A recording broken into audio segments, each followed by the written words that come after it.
வணக்கம், நான் உங்க chef Muralidharan. Welcome to chef Madras Murali kitchen. இன்னைக்கு நம்ம பார்க்க போற டிஷ் வந்து என்ன அப்படின்னா கோதுமை ரவையில பாயசம்.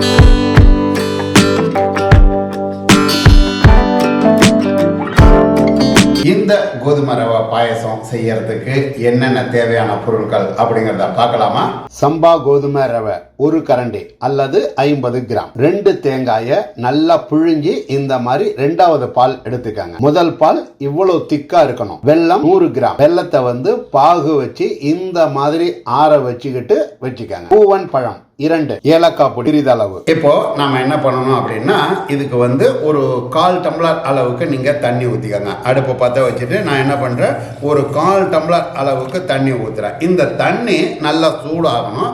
சூடான பிறகுதான் நீங்க என்ன பண்ணணும் அப்படின்னா நம்ம கோதுமை ரவையை ஆட் பண்ணணும். இப்போ நான் என்ன பண்றேன் அப்படின்னா இந்த தண்ணி கொதிக்குது. இந்த தண்ணி கொதிக்கும் போது நான் என்ன பண்றேன், ஃபர்ஸ்ட் வந்து கோதுமை ரவை இதில் ஆட் பண்ணுறேன். ஸோ இந்த ரவையை நீங்கள் வறுக்கவும் வறுத்து பண்ணலாம், இல்லை அப்படின்னா அப்படியே டைரெக்டாகவும் நீங்கள் போட்டு பண்ணலாம். இப்போ இந்த கோதுமை ரவை இந்த தண்ணியில் கொஞ்சம் வேகட்டும். அதன் பிறகு தான் நம்ம என்ன பண்ண போகிறோம் அப்படின்னா தேங்காய் பால் சேர்க்க போகிறோம். இப்போ பாருங்கள், கோதுமை ரவை இந்த தண்ணியை வந்து ஃபுல்லாக அப்சர்வ் பண்ணிடுச்சு. இப்போ நம்ம என்ன பண்ண போகிறோம் அப்படின்னா தேங்காயில் வந்து 2வது பால் இருக்கு இல்லையா, இதை ஃபுல்லாத்தையும் நான் ஆட் பண்ணிடுறேன். காரணம் என்னென்னா நல்லா வந்து நமக்கு வந்து இந்த கோதுமை ரவை வந்து நல்லா வேகணும். ஸோ அதனால் தேங்காய் பாலை நீங்கள் நல்லா ஆட் பண்ணுங்க. ஸோ இந்த தேங்காய் பாலோட சேர்த்து இந்த கோதுமை ரவை நல்லா கொதிக்கட்டும். இப்போ இந்த கோதுமை ரவை வேகுது இல்லையா, இந்த வேகிற நேரத்தில் சப்போஸ் நம்ம ஊற்றின தேங்காய் பாலோ அல்லது தண்ணியோ பத்தலை அப்படின்னா நாம் என்ன பண்ணணும் அப்படின்னா பால் இருந்தால் ஊற்றலாம் அல்லது தண்ணி இருந்தால் ஊற்றலாம். முக்கியம் ஊற்றிடக்கூடாது, பாலையாக இருந்தாலும் சரி தண்ணியாக இருந்தாலும். ஏன்னா கோதுமை ரவை ஆல்ரெடி வெந்துகிட்டு இருக்கு. இந்த வெந்த நேரத்தில் நீங்கள் சாதாரணமான உள்ள தண்ணியையோ அல்லது லைட்டாக சில்லுன்னு உள்ள பாலையோ ஊற்றுனீங்கன்னா அந்த கோதுமை ரவை வேகாமல் விரைச்சிக்கிற மாதிரி ஆகிடும். அதனால பாலும் சரி தண்ணியும் சரி சுட வச்சு தான் ஊற்றணும். இப்போ நான் உங்களுக்கு பாருங்க, இது வந்து வெந்துகிட்டு இருக்கு. இப்போ இந்த வெந்துகிற நேரத்தில் நான் வந்து பார்ப்பேன், இப்போ இந்த கோதுமை ரவை நமக்கு வந்து வெந்துகிட்டு இருக்கா அப்படிங்கிறத நாம என்ன பண்ணலாம் அப்படின்னா கைகளில் இப்படி தொட்டு பார்த்தீங்க அப்படின்னா தெரியும். ஸோ அதை தவிர இப்போ பாருங்கள், நமக்கு இன்னும் வந்து வேகலை. ஸோ இந்த வேகலை அப்படின்னும் போது உங்களுக்கு வந்து நல்லா வந்து தொட்டிங்க அப்படின்னா இந்த மாதிரி நல்லா வந்து விரைச்சிக்கிட்டு இருக்கு. இப்போ இது வந்து நல்லா மேஷ் ஆகிற மாதிரி ஆகணும். இப்போ நமக்கு என்ன அப்படின்னா நமக்கு தண்ணியோ அல்லது பாலோ பத்தலை. இந்த நேரத்தில் நான் என்ன பண்ணுறேன் அப்படின்னா வெந்நீர் ஊற்றுவேன். இந்த வெந்நீர் வந்து கொதிக்கிற வெந்நீரை தான் ஊற்றுறேன். இப்போ எனக்கு வந்து தண்ணி பத்தலை அப்படிங்கிறதுனால நான் என்ன பண்ணுறேன், ஒரு 3/4 டம்ளர் அளவுக்கு நான் தண்ணி ஊற்றிருக்கேன். எப்பயுமே இந்த பாயசத்துக்கு மட்டும் நீங்கள் கொஞ்சம் தண்ணி வேணுங்க தான் ஆட் பண்ணணும், அல்லது பாலையாக இருந்தாலும் சரி வேணுங்க தான் ஆட் பண்ணணும். அப்போ தான் ரொம்ப நல்லா இருக்கும். இப்போது நான் என்ன பண்ணியிருக்கேன், இந்த கோதுமை ரவை வேகணும். ஸோ இந்த கோதுமை ரவை வேகிறதுக்குள்ளே நம்ம என்ன பண்ணலாம், இதே அடுப்பில் இருந்தாலும் சரி, இல்லை அப்படின்னா கோதுமை ரவை வேக வைக்கிறதுக்கு முன்னாடி நீங்கள் என்ன பண்ணணும் அப்படின்னா இதுக்கு வந்து நான் என்ன பண்ணியிருக்கேன், ஒரு கரண்டி அளவுக்கு தான் நான் வந்து கோதுமை ரவை நான் எடுத்திருக்கேன். அதுக்கு வந்து கோதுமை ரவை கிட்டத்தட்ட உங்களுக்கு வந்து பார்த்தீங்கன்னா ஒரு 50 கிராம் அளவுக்கு இருக்கும் கோதுமை ரவை. அதுக்கு நீங்கள் என்ன பண்ணணும், ஒரு 100 கிராம் அளவுக்கு வெல்லத்தை எடுத்து இடித்து அதை நீங்கள் என்ன பண்ணணும் பாகு மாதிரி செலுத்திக்கணும். அந்த பாகு வந்து ரொம்ப நமக்கு வந்து பதம்லாம் வேண்டாம், தக்காளி பதம் அப்படின்னு சொல்லுவாங்க.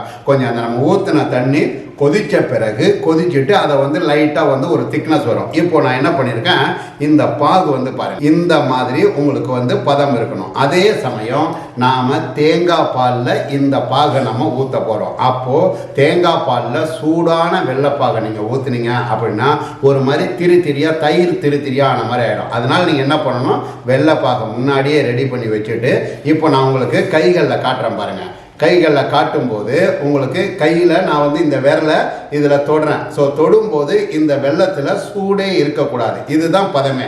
ஸோ இப்போ நீங்கள் தொட்டிங்கனாலும் உங்களுக்கு பார்த்தீங்கன்னா இது வந்து தேன் மாதிரி எப்படி டைட்டாக வந்துட்டே இருக்கு இல்லையா, இந்த மாதிரி வந்த பிறகு தான் நீங்கள் என்ன பண்ணணும் அப்படின்னா இந்த பாகு வந்து நம்ம பாயசத்தில் சேர்க்கணும். இல்லை அப்படின்னா தெரிஞ்சு போயிடும். செஃப் சொன்னார் வெள்ளத்தை நம்ம காய்ச்சி ஊற்றணும், இப்போ ஒரு மாதிரி திரியாக வந்துச்சு அப்படின்னு சொல்லக்கூடாது. இப்போது கோதுமை ரவை பாருங்கள் நமக்கு கைகளில் தொட்டதுமே நல்லா வெந்துருச்சு.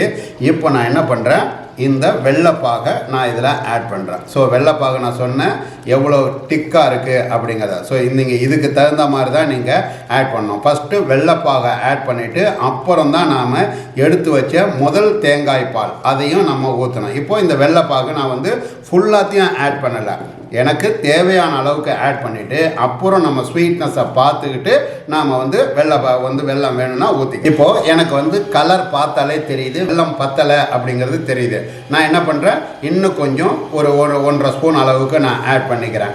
இப்போ பாருங்கள், நான் வந்து நல்லா வந்து ஃபயர் வைக்கணும். இனிமேல் தான் நமக்கு இந்த வெல்லமும் இந்த கோதுமை ரவையும் சேர்ந்து கொதிக்கணும். இப்போது பாருங்கள், நம்ம வந்து ஃபுல்லாக வெல்லம் ஆட் பண்ணியாச்சு. வெல்லம் ஆட் பண்ணி இதில் நல்லா சேர்ந்த பிறகு இந்த பாயசம் எப்படி கலராக இருக்குது, அதே சமயம் நல்லா லிக்விடாக இருக்குது பார்த்தீங்களா. இப்போது இந்த நேரத்தில் தான் நாம் என்ன பண்ணணும் அப்படின்னா முதல் தேங்காய் பாலை ஆட் பண்ணணும். அடுப்பை ஆஃப் பண்ணிட்டு தான் தேங்காய் பாலை ஆட் பண்ணணும். இப்போ தேங்காய் பாலை ஆட் பண்ணுறது உங்களுக்கு காட்டுறேன். இப்போது பாருங்கள், பாயசம் வந்து நல்லா வந்து கொதிச்சது அடங்கிடுச்சு. இந்த நேரத்தில் தான் நீங்கள் என்ன பண்ணணும் அப்படின்னா நாம் எடுத்து வச்சோம் இல்லையா முதல் தேங்காய் பால், இந்த முதல் தேங்காய் பாலை இப்படி நீங்கள் ஆட் பண்ணுங்கள். ஸோ இந்த ஒரு பிரதமம் அப்படின்னாலே கோதுமை ரவையில் உள்ள பிரதமம் அப்படின்னாலே இந்த தேங்காய் பால், அடுத்தது வந்து பூவம் வாழைப்பழம் அல்லது ரஸ்தாளி வாழைப்பழம் எது வேணாலும் நம்ம ஆட் பண்ணிக்கலாம். இப்போ முதல் தேங்காய் பாலை நான் ஆட் பண்ணிட்டேன். அதன் பிறகு நாம் எடுத்து வச்சோம் இல்லையா கட் பண்ணி 2 பூவன் பழம், பழத்தை பொறுத்த வரைக்கும் நல்லா வந்து உங்களுக்கு சூடுலேயே வெந்துடும். இப்போ இதையும் நம்ம ஆட் பண்ணிடலாம். இப்போ இந்த கோதுமை பிரதமம் அப்படிங்கிறது முழுசா ரெடி ஆயிடுச்சு. டேஸ்ட் பார்ப்போமா?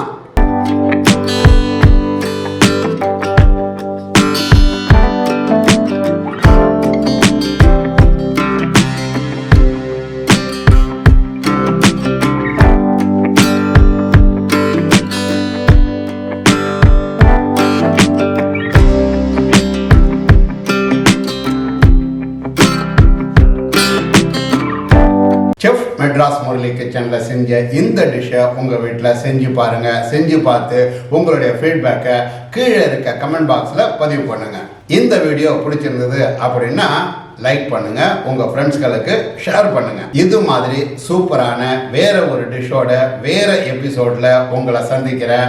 அதுவரை உங்களிடமிருந்து விடைபெறுவது உங்கள் செஃப் முரளிதரன். நன்றி, வணக்கம்.